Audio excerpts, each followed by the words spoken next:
Bonjour et bienvenue au Musée des Beaux-Arts Antoine Lécuyer. Aujourd'hui, je vous propose de découvrir une œuvre emblématique des collections, La Pensée aux absents, peinte par André de Vambèze. Cette œuvre, réalisée en 1927, est un triptyque, c'est-à-dire une composition formée d'un panneau central et de deux panneaux latéraux. Traditionnellement, ces panneaux latéraux sont montés sur charnière pour pouvoir se refermer sur le panneau central. Il s'agit d'une version réduite d'un premier triptyque réalisé en 1924 et acquis par le Musée des Beaux-Arts de Tourcoing. On peut voir sur le panneau central 3 générations de femmes qui sont représentées. Au centre, la mère d'André de Vambèze a servi de modèle, à droite sa femme et à gauche sa fille.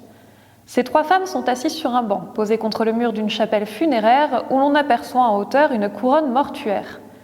Malgré les positions presque identiques des figures féminines, on remarque en les observant de plus près que les émotions transmises par l'expression de leur visage et de leur gestuelle sont extrêmement variées. Tout allant, pourtant, vers une même attitude de recueillement. Au pied de ces femmes, au bas du panneau, on observe une sorte de tombe à travers laquelle on peut apercevoir des soldats traversant un cimetière militaire. Les 2 plus petits panneaux latéraux évoquent quant à eux l'isolement et la solitude des soldats en temps de guerre. À gauche, un homme lit une lettre seul, éclairé par une faible lumière alors que ses camarades dorment au sol, dans une pièce remplie d'objets amassés. À droite, un paysage quasi lunaire montre des trous d'obus dans lesquels des soldats semblent s'être réfugiés. Cette œuvre est un hommage aux victimes de la Grande Guerre. Elle parvient à être dans une grande émotion tout en restant dans une sobriété parfaite. Il faut savoir qu'André de Vambèze, en 1914, à l'âge de 47 ans, s'engage dans la guerre.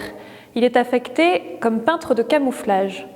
En 1915, il est grièvement blessé. Il va mettre plus de 10 ans à se remettre de ses blessures.